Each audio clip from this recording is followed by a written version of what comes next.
Six Nations final game of round number 4, folks, sees Italy hunting their first ever victory over England. There's been a lot made of all the pressure on England after 2 consecutive losses to the Scots and to the Irish. And to be fair, they're kind of in a damned if you do, damned if you don't spot, because if they beat the Italians, well, you've just maintained their record over Italy. No matter how much this Italian team is better than Italian teams of the past, they're not going to raise any eyebrows if they win. And if they lose, you're the first team to ever lose to the Italians, and you've gone 3 losses on the trot, and it will just be something of a storm amongst the English media. But we'll go through the squads which have been named, some of the predictions, recent history, some stats for you. If you love a stat like me, and you guys can let us know your thoughts on how this weekend's match may go. For the Italians, they may not have like the best record at the moment in the campaign. 5th spot. It's pretty steady as she goes. They're only above Wales, 1 win and 2 losses. But I don't think it does them quite justice, because they gave like the French a decent enough go, even if the scoreline kind of blew out at the end when Italy conceded a couple of late tries, especially when Capuozzo went off injured. And they gave the Irish a really good go and got themselves a losing bonus point in that game.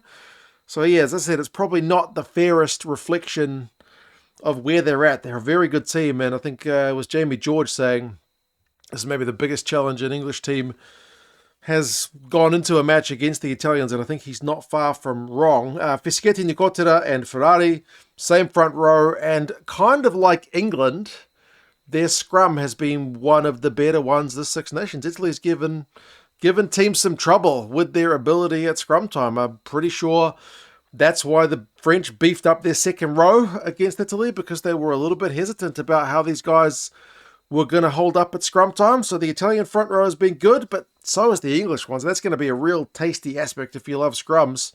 I think this might be a game to watch to see how that battle plays out. Canone and Zambonin continue on in the second row, and then Michele Lamaro, still captain, Zuliani and Lorenzo Canone round out an unchanged starting forward pack for the Italians. And they've been really good. I mean, their lineup disruption has been great. Zuliani and Lamaro have both been very good in that regard. Lamaro is really great leader in terms of leading from the front and just tackling the house down. And then, Zuliani, what a pilferer. He is such a threat at the breakdown. But it's actually Lorenzo Canone, who I usually think of as the kind of big blockbusting ball-carrying number 8 for Italy while the other guys are doing the tackles. He's actually the top tackler for Italy thus far. So these guys are all performing their roles admirably well, man. Good front row, hard tackling, hard working back row, good at the breakdown, big physical locks. There's a lot to like about the Italian squad. They're very, very good. Backs-wise, it's the 2 Garbisi boys at 9 and 10, so they will surely have a bit of cohesion about them, given all the time they would have spent together growing up. So it sees Fusco drop to the bench in the 9 role. Paolo continues on at 10. And then the midfield combination of Menoncello and Brex is reunited, with Brex missing the last couple of games. So Marine drops to the bench.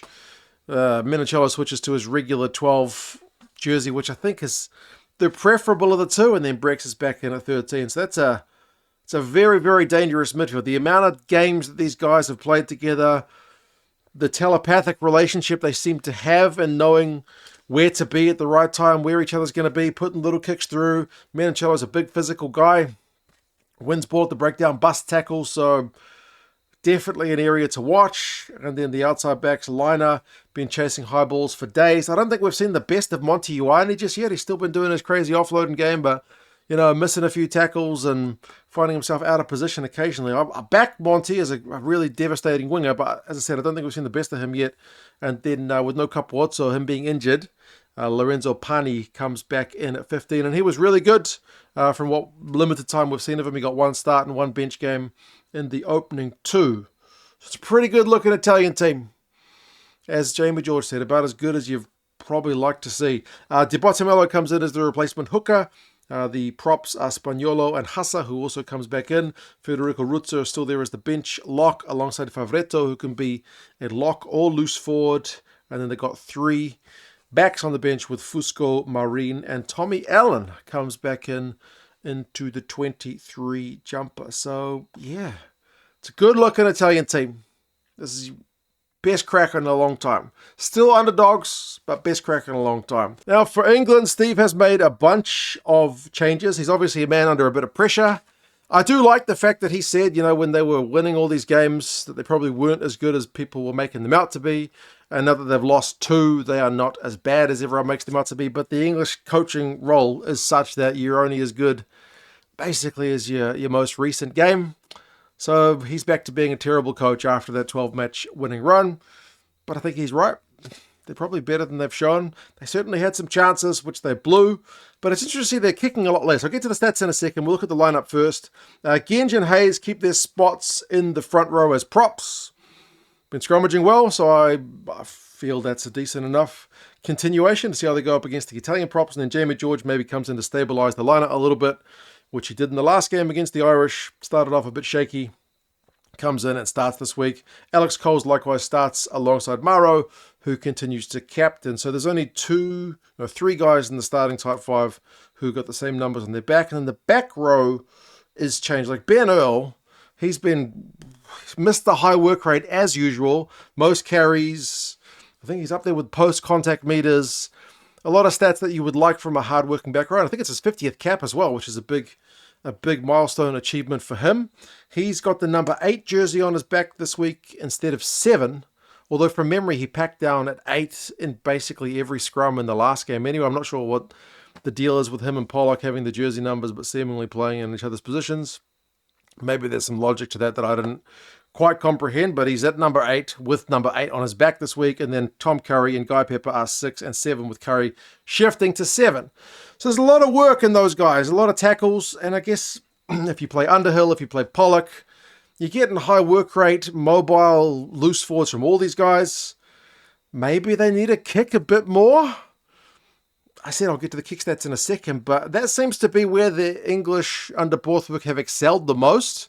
They've reined it back in the last few weeks, but it would make sense, especially when you got a guy like Tom Roebuck who's come in, who can chase the ball aerially for days, and Elliot Daly, who's got a big burn in him, he's come in at fullback. That would perhaps seem to be the order of the day, but you got Ben Spencer, who replaces the injured Alex Mitchell, and Finn Smith, who replaces George Ford, in a new 9-10 combo. So do these guys keep the ball in hand a bit more? Atkinson's in at 12, and Freeman switches to 13. Freeman's been getting tackles busted and run meters and whatnot. He's been a real weapon, so it's good to see him retain his spot in a backline which is otherwise, largely been chopped and changed. Bench-wise, Cowan Dickey, Rod, and Tavison are your front row replacements. Chisholm has dropped to the bench.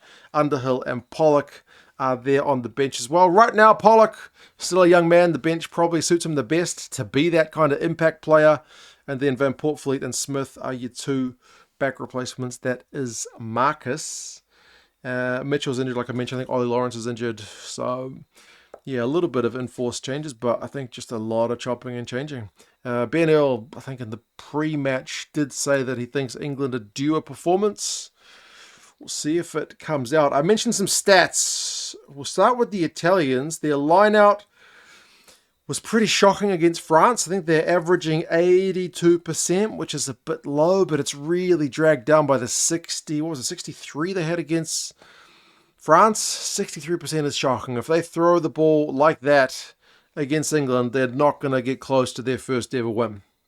Their penalty count has been pretty low, which is pleasing because the Italians, as a side which has usually got no ball, no territory, tackling for days, usually gets penalised off the park. It's kind of their lot in life, but recently they've been getting more possession, more territory, conceding fewer penalties. The average is 8, but that's because they had 5 and 6 penalties conceded in their last 2 games. So keeping it below 10 is great, but to be like 5 or 6 penalties conceded is fantastic. So great discipline from the Italians, although their fourth quarter will be a bit of a worry because of the first 3 games they have scored 3 points and conceded a whopping 24. So if it goes into the final 20 and England are not in front or not much in front, it's not really based on the trends on the cards that the Italians come back and win at the death, more like the other way around. For England, speaking of discipline, too many cards. The Italian discipline's been all right. 6 cards in 3 games. Was it 5 yellow? Kind of 6 yellows, but 1 yellow was a second yellow, so it was a red. So you got 70 minutes where you've played with a man off the field. Not ideal. Not ideal. They need to keep 15 guys on the field for 80, and their red zone entries did not prove to be very profitable in the last 2 games. They did have chances.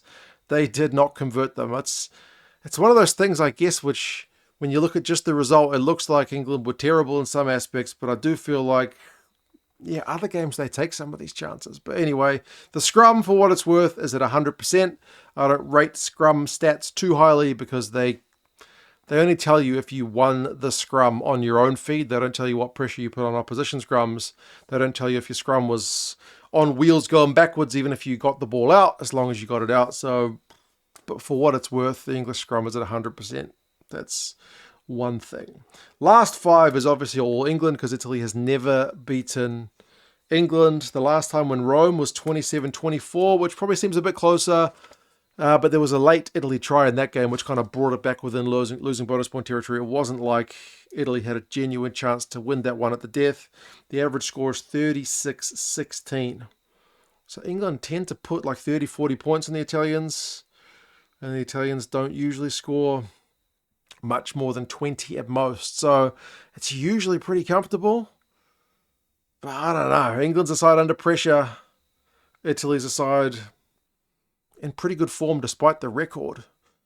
I still think it's a big job for Italy. I know they're being talked up. A lot of people, a lot of neutrals would probably love to see Italy roll them.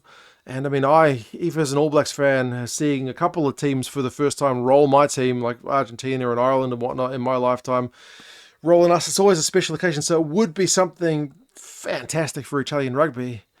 It just feels like, is it going to be a bridge too far? The bookies are saying England by 7. The algo is saying England by 12. So England should still be too good for Italy despite everything going on. It is on at Stadio Olimpico. It's a Saturday game. It's the second one. It's after the Scotland-France game. Frenchman Luc Ramos is the ref. 5:40 local time. 5:40 in the morning for me.